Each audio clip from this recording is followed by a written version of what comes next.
Oi, oi, lindinhos e lindinhas da Pro, sejam bem-vindos. Essa é nossa aula de número 10 no estudo acerca da resolução do CNJ de número 400 do ano de 2021.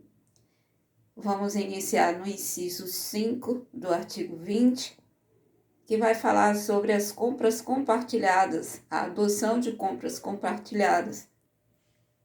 Essa adoção de compras compartilhadas, ela tem dois objetivos, que são a economicidade e a promoção do desenvolvimento nacional sustentável.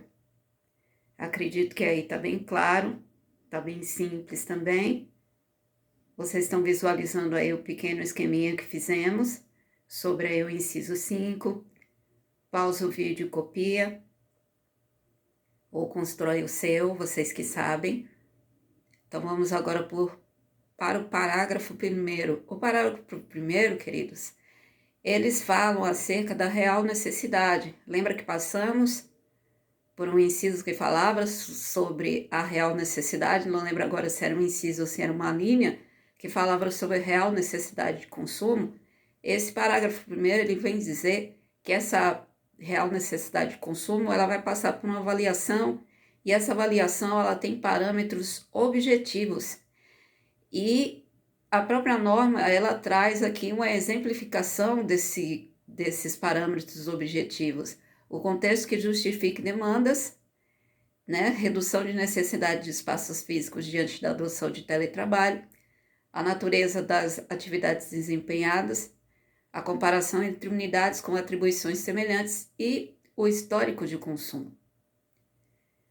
O parágrafo 2º, ele vem normatizar o inciso 3 desse artigo. Colocamos aqui qual é o inciso 3, que é os possíveis impactos das aquisições ou das contratações nas metas do PLS. Então, o que é que esse parágrafo 2º vem trazendo? Ele se exige que, se ocorrer um impacto, tem que ocorrer também uma comunicação formal dos atingidos. Tranquilo? Então, vamos passar para o artigo 21. O artigo 21, ele está trazendo uma afirmação bem clara sobre a observação dos critérios de sustentabilidade. Aqui no artigo 21, nós lemos que as aquisições e contratações efetuadas pelo Judiciário, elas devem observar os critérios de sustentabilidade quanto aos bens, serviços e obras e, inclusive, na execução de reformas, locação, aquisição e manutenção predial de bens imóveis. E ela traz os exemplos. E esses exemplos seguem aí, são 8 incisos. O primeiro deles vai falar sobre a rastreabilidade e origem dos insumos de madeira, como itens de papelaria e mobiliário, a partir de fontes de manejo sustentáveis. Que isso quer dizer? Quer dizer que haverá, melhor dizendo, uma investigação das origens, da procedência desses itens, desses insumos feitos, né, com madeira, para que se evite que o poder público beneficie o comércio de produtos que não são sustentáveis ou que desobedeçam às normas e os parâmetros da sustentabilidade.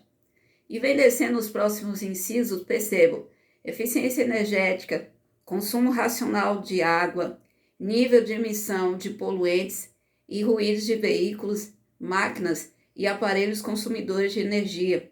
O que é que significa tudo isso? Essa preocupação com a eficiência energética, com o consumo racional de água, com o nível de emissão de poluentes, dos ruídos, dos veículos, das máquinas e dos aparelhos consumidores de energia. Significa que o Poder Judiciário, aqui ele está sinalizando que ele se encontra vigilante diante do uso e dos descartes dos principais agentes de poluição e dos principais recursos naturais do uso, né, dos principais recursos naturais, como o consumo racional de água e eficiência energética, significa, né, uma preocupação com o uso racional, né, com um devido emprego, com um emprego inteligente e responsável desses recursos, sabendo que eles não são infinitos. E temos também, como eu estava dizendo, né, o Poder Judiciário ele está sempre preocupado com os 4 pilares da sustentabilidade. Toda essa norma aqui, percebam que toda ela se norteia ao redor desses critérios, desses pilares da sustentabilidade. Todo o tempo o Poder Judiciário está sinalizando aqui que está de olho no uso, no descarte, o que é que ele gera de resíduo sólido, como esse resíduo sólido é tratado, é descartado, e a observação que fizemos, que o poder público está fazendo um sinal que se encontra vigilante diante do uso e do descarte dos principais agentes de poluição, e bem como do uso racional dos recursos naturais e energéticos. Fizemos até uma anotação aqui, vou passar a câmera em cima. Se você quiser pausar o vídeo, copiar, ou a partir daqui você fazer o seu próprio esquema, ou então simplesmente eu fazia muito isso na faculdade, eu gravava as aulas e depois eu transcrevia os áudios, isso me ajudava deveras para assimilar os assuntos de prova. Acho que já deu para vocês verem, né? Então, vamos seguir adiante. O inciso 6, ele vem falar das certificações orgânicas, do fomento à produção local e à agricultura familiar na aquisição dos gêneros alimentícios. Até nós escrevemos aí, olha o desenvolvimento nacional sustentável. Lemos há pouquinho aí, passamos por ele há pouquinho,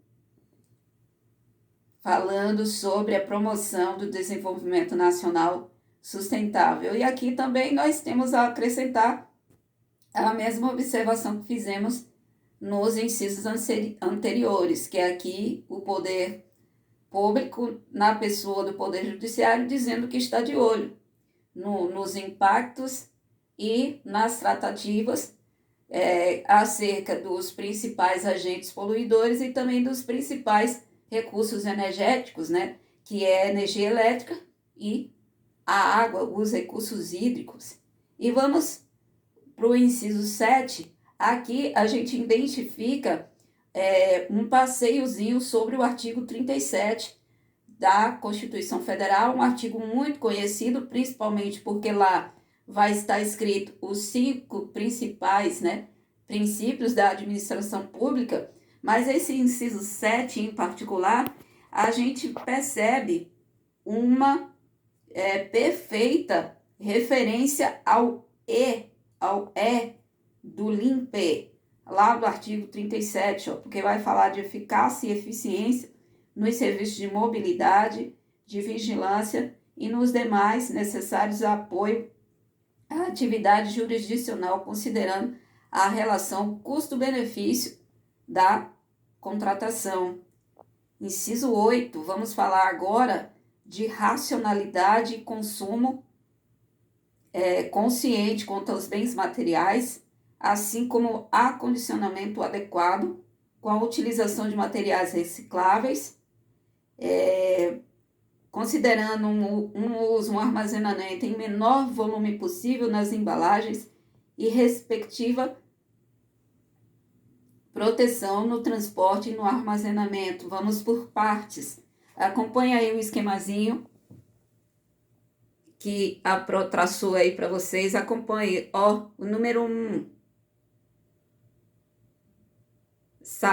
Acondicionamento adequado. O que é que significa isso? Saber guardar também é uma forma de se evitar o desperdício.